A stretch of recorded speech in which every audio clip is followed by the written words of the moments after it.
नमस्ते। ओवरव्यू में आपका स्वागत है।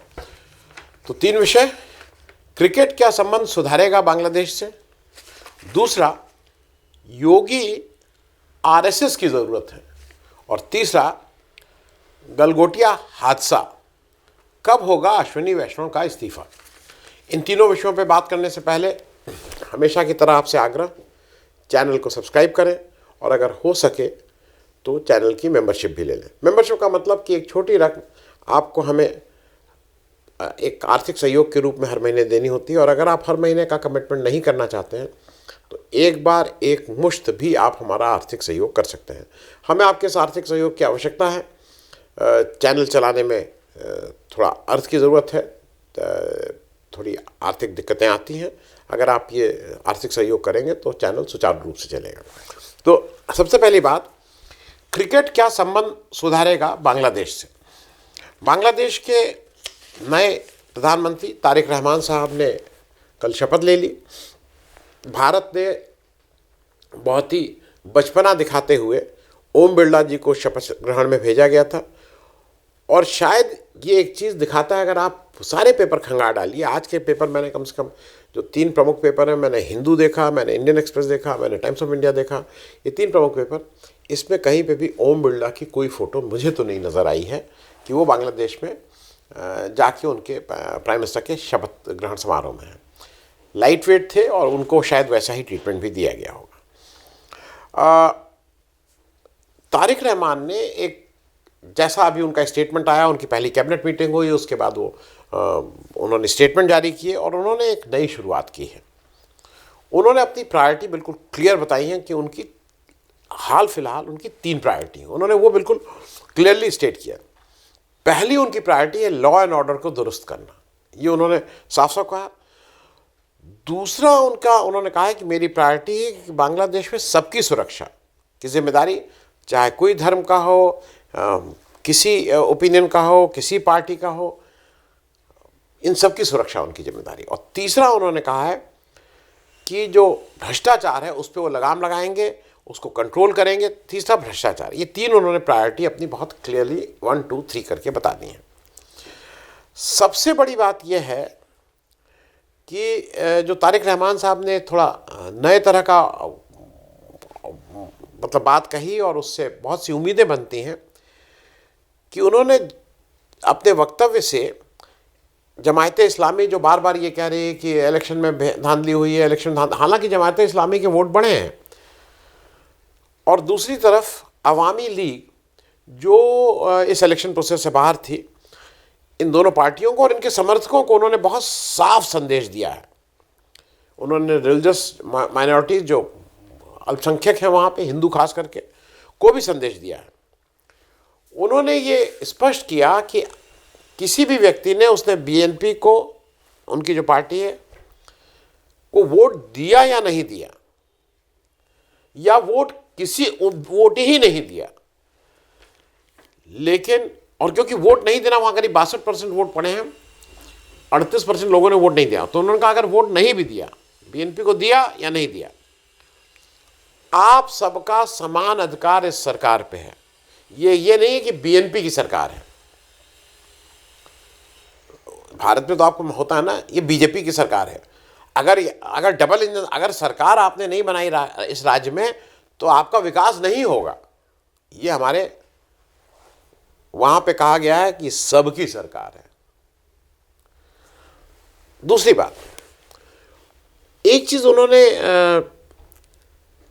बहुत, मतलब इसको बिटवीन द लाइंस पढ़ने की जरूरत नहीं, उन्होंने बहुत साफ किया कि मोहम्मद यूनुस का जो रूल था उसको भी उन्होंने कटघरे में खड़ा किया। शेख हसीना के रूल को तो कहा ही है, वो तो पूरे इलेक्शन प्लान था उनका, लेकिन उन्होंने कहीं ना कहीं मोहम्मद यूनुस के रूल को भी बहुत क्लीन चिट नहीं दी है, क्योंकि उन्होंने कहा है कि बहुत एक वीक गवर्नेंस स्ट्रक्चर हमें मिला है, कानून व्यवस्था बहुत ख़राब है। तो ये सब कहीं ना कहीं, क्योंकि अगस्त से तो मोहम्मद यूनुस 2024 से चला रहे थे, तो 5 महीना उधर, 12, 5, 17, 18 महीना तो वही चले हैं।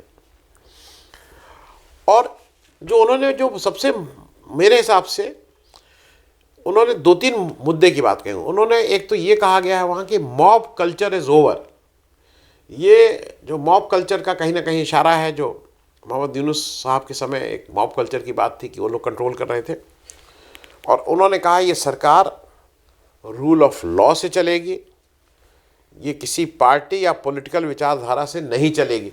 मैं ये सब बातें इसलिए कह रहा हूँ कि आपको जब लगता है तो बार बार मुझे अपना रेफरेंस पॉइंट याद आता है। ये किसी पार्टी या किसी विचारधारा, ये कोई आरएसएस की विचारधारा या इसकी विचारधारा से नहीं चलेगी, किसी पार्टी या विचारधारा से नहीं चलेगी। सरकार जो रूल ऑफ लॉ है, हमारे यहाँ तो ये संविधान है, लेकिन कितना चलाते हैं।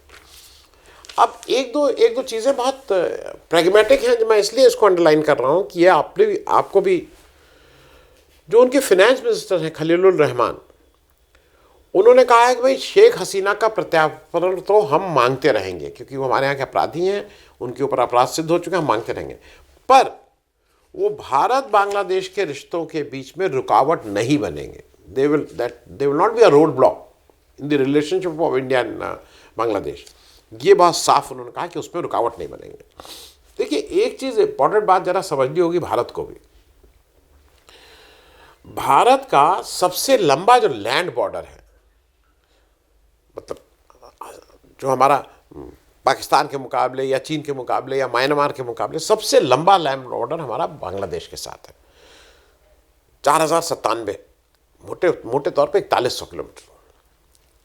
और ये भी ध्यान रखिए कि बांग्लादेश का एक ऐसा देश जिसके लैंड बॉर्डर केवल 2 देशों से मिलते हैं, भारत और म्यांमार।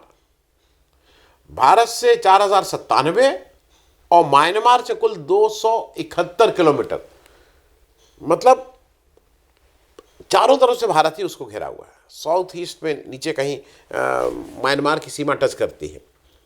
भारत के 5 राज्य, वेस्ट बंगाल, असम, मेघालय, मिजोरम, त्रिपुरा, ये सब ऐसे घेरे हुए हैं।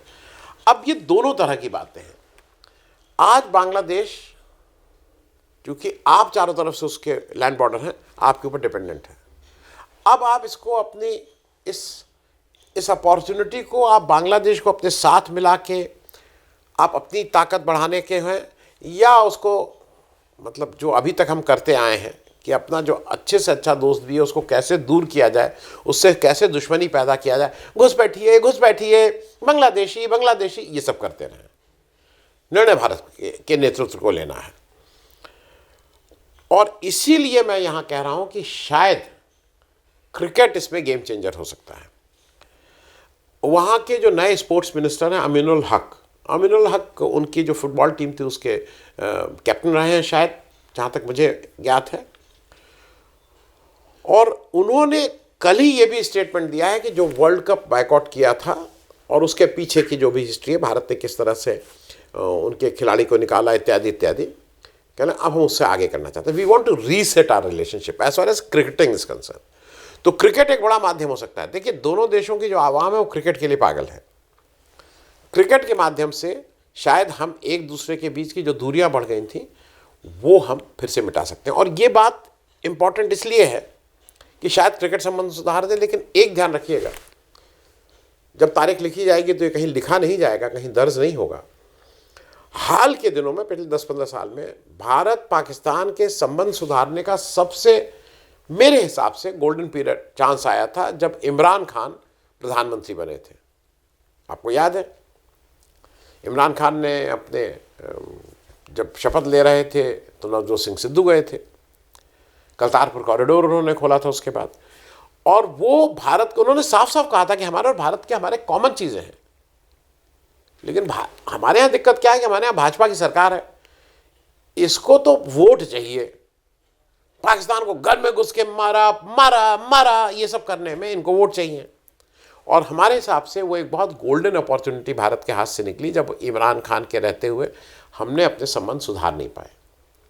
आज क्या है, आज उनका जो जनरल है असीम मुनीर, वो तो अमेरिका के हाथ में खेल रहा है, अमेरिका उसको खिला रहा है।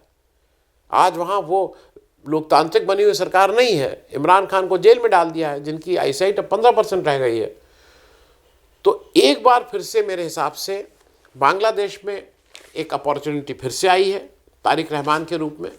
और अगर जो हमारे नीति हालांकि उम्मीद बिल्कुल कम रहती है, लेकिन फिर भी उम्मीद पे दुनिया कायम है, कुछ सद्बुद्धि आ गई हो, कुछ ठीक हो गया हो कि अडानी जी को जितना वहाँ से माल निकालना था निकाल लिए, जितना देना था दे लिए, औने पौने दाम पे बेच ही रहे हैं, लेकिन देश व्यापारी हितों से बड़ा होता है, ये समझ के बांग्लादेश से अच्छे संबंध कर लेने चाहिए। अब दूसरी बात, योगी आरएसएस की ज़रूरत है। मोहन भागवत साहब उत्तर प्रदेश में लखनऊ में थे, योगी जी फिर उनसे मिले, लंबी बातचीत हुई जैसा पेपर बता रहे हैं, और ऐसा पेपर के अनुसार वो पंच परिवर्तन जो उनके शताब्दी वर्ष में आरएसएस करना चाह रही है उस पर बात हुई। लेकिन ये बिल्कुल सामने स्पष्ट दिख रहा है कि क्या है, ये भाजपा का अंदरूनी पावर स्ट्रगल है। देखिए, मैं फिर से कह दूं, जो लोग ये कहते हैं ना कि भाजपा और आरएसएस एक दूसरे से के वो हो गए और उन्होंने कमर कस ली, नहीं, रहेंगे सब एक ही घेरे में, लेकिन अंदर का पावर स्ट्रगल तो होगा ना, किसकी कुर्सी बड़ी, किसकी कुर्सी छोटी, किसकी कौन खड़ा होगा, कौन बैठेगा, ये अंदर का पावर स्ट्रगल तो चलेगा। घर में चलता है तो वहां पे भी चलेगा। और why Yogi over Amit Shah suits RSS, Yogi Amit Shah के मुकाबले आरएसएस को क्यों सूट करते हैं? क्योंकि जो मोदी अमित शाह की जोड़ी है वो आरएसएस के बस में नहीं है, अपनी मनमानी करते हैं जो करना हो, ऐसा योगी के साथ नहीं है। आपको मैं याद सिर्फ दिला दूं, नड्डा जी जब वो स्टेटमेंट देते हैं कि अब हमें आरएसएस की कोई ज़रूरत नहीं है, तो क्या आपको लगता है कि नड्डा जी के इतने पर निकल आए होंगे कि उनकी इतनी हिम्मत रही होगी ये दे दें? वो कहलवाया गया था। दो, इस तरह से उनको अपनी औकात दिखाओ। और दूसरा, अभी हाल का वाकया, जो नए अध्यक्ष चुने गए हैं बीजेपी में, उसमें तो आरएसएस कुछ को लगता है कि वो ठग ली गई। लेकिन आरएसएस और बीजेपी एक दूसरे के अगेंस्ट कभी नहीं काम करेंगे, पावर स्ट्रगल चलता रहेगा। अच्छा, ये भी आपको याद ही है कि जब योगी आदित्यनाथ उत्तर प्रदेश के चीफ मिनिस्टर बने 2017 में, तो पूरी तरह से आरएसएस की बैकिंग थी, आरएसएस की बैकिंग में बने। और आरएसएस की जो मूल विचारधारा है, ये याद रखिएगा, हिंदू राष्ट्र और मुसलमानों को मार्जिनलाइज कर देना, किनारे कर देना, और उसमें योगी ज़्यादा फिट बैठ रहे हैं। वो दोनों, गुजरात पार्टी तो माल वाली पार्टी है, माल वाली पार्टी है, सत्ता में रहने के लिए रिलीजन, वैसे माल, मैं बेचूंगा, दो लोग खरीदो, वो आपस में माल है। लेकिन जो विचारधारा के रूप में है वो आरएसएस को योगी ज़्यादा सूट करते हैं। क्योंकि 2027 के इलेक्शन में एक चीज़ क्लियर है, लोग ये कहेंगे ऐसा नहीं होगा। 2027 के इलेक्शन में अगर उत्तर प्रदेश में बीजेपी हारती है तो अखिलेश यादव या राहुल गांधी या विपक्ष से ज़्यादा खुश अगर कोई होगा तो उसका नाम अमित शाह है। अगर बीजेपी हारती तो अमित शाह का एक गया, ये तो आपको समझ में आता है। और अगर योगी जी जीत जाते हैं तो अब तो योगी जी को फिर तो और ताकत हो जाएगी, और आरएसएस पूरी कस के जुटेगी कि योगी को जिताना है। क्योंकि अगर योगी जीतते हैं तो योगी ताकतवर होते हैं, अमित शाह की ताकत कम होती है with in the RSS BJP, और उससे आरएसएस का थोड़ा रोल बढ़ जाता है। अब एक चीज़ और समझिए, ये जो अभी जो एक मोहन भागवत ने एक स्टेटमेंट दिया कि यूजीसी वाला जो है बिल्कुल ठीक है, इसको लागू होना चाहिए, तो लोगों को लगा भाई ये कैसे, वो तो ब्राह्मण हैं और ये तो स्टेटमेंट दे रहे हैं कि लागू होना चाहिए, जो बैकवर्ड, ओबीसी, दलित, इन सब के लिए आया है यूजीसी की जो नई गाइडलाइन है, जो नया बिल है। देखिए, एक चीज़ समझ लीजिए, आज मैं सिर्फ पहले उत्तर प्रदेश की बात कर लीजिए। उत्तर प्रदेश और एक बिहार था, लेकिन बिहार में चुनाव हो गए इसलिए बिहार की बात नहीं की। बिहार में चुनाव अभी 4-6 महीना पहले होगा, उसकी बात ना करें। उत्तर प्रदेश एक अनोखा राज्य है जहां पे कुछ हो जाए, अखिलेश यादव कुछ कर ले, अपर कास्ट अखिलेश यादव को वोट नहीं करेगा। ये फैक्ट है।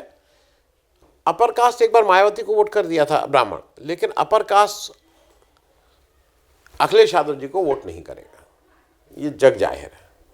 ओबीसी कर देंगे, बैकवर्ड कर देंगे, दलित कर, लेकिन अपर कास्ट नहीं करेगा। अब ऐसे में अगर मोहन भागवत इस तरह का स्टेटमेंट देते हैं जिससे लोग कहते हैं कि अपर कास्ट गुस्सा हो जाएगा, तो यूपी में अपर कास्ट जाएगा कहां? Akhilesh Yadav ruled out, Sapa ruled out, जिसको कहते हैं ना झक मार के उसको आना होगा। तो ज्यादा इंपॉर्टेंट यह है कि वो पीडीए जो अखिलेश यादव का, उसको बैलेंस करने के लिए कहीं ना कहीं बैकवर्ड की पॉलिटिक्स हो जाए। अब हुआ क्या है, मोदी और अमित शाह को जो यूजीसी है वो उनको समझ में आ गया है कि बैकफायर कर गया है, तो वो सुप्रीम कोर्ट के थ्रू मैनेज करके उसको उन्होंने रोक लगवा दी है। क्योंकि उत्तर प्रदेश में अपर कास्ट के पास कोई ऑल्टरनेटिव नहीं है बीजेपी छोड़ के, लेकिन बाकी स्टेट में ऑल्टरनेटिव है। यूपी और बिहार को छोड़ दें, बाकी स्टेट में अपर कास्ट को अगर आज ये लगेगा तो आज भाग जाएगा बीजेपी से। ये चीज समझने वाली है, और इसलिए आरएसएस को योगी की ज्यादा जरूरत है। अब तीसरी बात कर लें, गलगोटिया हादसा मैं इसलिए बोल रहा हूं, और कब होगा अश्विनी वैष्णव का इस्तीफा। हादसा मैं इसलिए बोल रहा हूं कि इससे बड़ा एक्सीडेंट या जो पता था कि गड्ढे में गिरने जा रहे हैं, आप ये सारे काम वो किए थे और आप अंतोगत्वा गड्ढे ही में नहीं गिरे, ऐसे कीचड़ में गिरे कि मुंह, हाथ, पैर, नाक, कान, पैर वो सब आपका कीचड़ में सना हुआ, मुंह पे कालिख, मुंह ही पे नहीं लगी, पूरे शरीर में लग गई। एआई को पूरी इंटरनेशनल कॉन्फ्रेंस क्या भत पिटवाई है, क्या भत पिटवाई है गलगोटिया ने। ऐसी भत पिटवाई कि वहां से भगाना पड़ा, भाग भाग भाग भाग, इस तरह की बात करनी पड़ी। किसी यूनिवर्सिटी को आपने आज तक सुना है कोई कहे भाग भाग भाग भाग? दुत्कार के भगाया गया है। आदमी को भी मैंने इस तरह से दुत्कार के भगाते हुए नहीं देखा। ये कोई जानवर है जिनको आप दूर दूर दूर दूर करते हैं, दुत्कार के निकाला गया है। क्योंकि अश्विनी रंजन के जरा बयान देखिए, बिना सिर पैर का बयान, एआई में भारत दुनिया को लीड करेगा। कहां अभी तुम हो यार, तुम हो ही नहीं।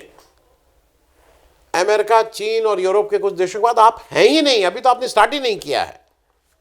और एआई की जो मोदी जी की व्याख्या, ए का मतलब अमेरिका, आई का मतलब इंडिया, एआई एआई, ये तो मोदी जी की व्याख्या है ना। आई आई महाराष्ट्र में कहा आई का मतलब मां, तो देखिए एआई, हम तो पहले से, हम 2000 साल पहले से हम एआई करते।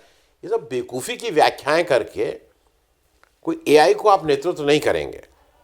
हां, ये जरूर है कि जो गलगोटिया यूनिवर्सिटी है वो ऐसा क्यों है, उसमें कुछ कुछ आपके जो संबित पात्रा जी हैं ना, बिल्कुल दिल के जिगर के टुकड़े, वो वहां के सबसे ज्यादा गेस्ट होते थे, कई बार गए हैं वहां के चीफ गेस्ट। वो उनका बात मतलब उनका बिल्कुल मिजाज मिलता था गलगोटिया से। अब गलगोटिया क्या कह रहा है, वो जो एक टीचर है बेचारी जूनियर, एक महिला, उसके ऊपर दोष डाल रहा है। नहीं, वो she was not prepared, she was not brief, वो, अरे भाई, वो अपने मन से सो रही था कोई अपने आप मन से एकदम से जगी, भाग के पहुंच गई आपके उसमें और आपका बात करने लगे। आपने उनको वहां नियुक्त किया था, आपने उनको ब्रीफ किया था, वो कोई अपने घर के उसमें कहीं काम कर रही थी। क्योंकि कुछ चीजों का वो देखिएगा, गलगोटिया को इतना बड़ा स्टॉल प्रोमिनेंट जगह पे है, क्या गलगोटिया आ गए हैं रोबो डॉग लेके, बिल्कुल धुआं उड़ा देंगे पूरी दुनिया में। ये सब बेचा था गलगोटिया ने, और ये सब खरीदा था भारत के नेतृत्व ने, जो इस समय का है सबसे बड़ा स्टॉल। अच्छा, डीडी ऐसे ही पहुंच जाएगा।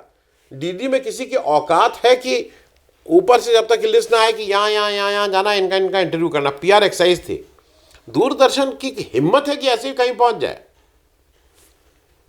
मतलब दूरदर्शन वहां पीआर कर रहे हैं, वो कर रहे हैं। और एक और चीज, झूठ बोल रहे हैं। रोबोडॉग का एड तक निकाल रहे थे गलगोटिया वाले, भाई क्या झूठ बोल रहे हैं। और ये था कि हाई पॉइंट है, मतलब ऐसा दिखा देंगे दुनिया में। ये चोरों को हरदम लगता है कि ये चोरी पता नहीं लगेगी, क्योंकि सिर्फ वही नहीं हुआ, बाकी अव्यवस्था, और उस पर मैं नहीं बोल रहा हूं कितनी अव्यवस्था हुई है। और गलगोटिया की एक और खराब लीडरशिप बता देंगे, ना केवल गलगोटिया, अश्विनी वे, अगर ये गलती हुई है तो the man responsible Ashwini Ranjan, he should have own, हाँ गलती हो गई, नहीं, वो गलगोटिया भागो भागो भागो भागो, गलगोटिया कह रहा है कि नहीं नहीं वो नहीं, उस महिला की गलती। ये it also shows a very weak leadership. ये कमज़ोर नेतृत्व की निशानी है, क्योंकि मेरे हिसाब से इस पूरे इंसिडेंट में जो एक आदमी जिम्मेदार है उसका नाम अश्विनी वैष्णव है और इस्तीफा उनका होना चाहिए। क्योंकि एक चीज़ और देख लीजिए, क्योंकि इनको लगा था ना कि बिल गेट्स को बुला लें, बिल गेट्स को बुला लें, मिलिंडा गेट्स, बिल गेट्स। आपने बिल गेट्स को बुलाया, दुनिया में थू थू हुई कि एप्स्टीन वाला व्यक्ति जो यौन शोषण वाले के साथ गलबाहियां कर रहा था, आपको कोई फर्क नहीं। हरदीप सिंह पुरी जाके एग्जॉटिक आइलैंड, और वो जो आपका अनिल अंबानी दूसरा आपका चहेता बच्चा वो जो है साथी, कि उसको कैसी कैसी लड़कियां चाहिए ये सब बता रहा है वो। आपको शर्म नहीं है? बिल गेट्स यहां आए, इतना बवाल मचा कि बिल गेट्स को बिना भाषण दिए उल्टे पैर वापस जाना पड़ा। समझ में आ गया कि यहां नहीं भाषण दे सकते हो। ये जितना मिस हुआ है, भारत की जो बदनामी हुई है, वो एक ही तरह से वापस आ सकती है अगर इसकी जिम्मेदारी लेके अश्विनी वैष्णव इस्तीफा दे दें। थैंक्स सो मच, धन्यवाद।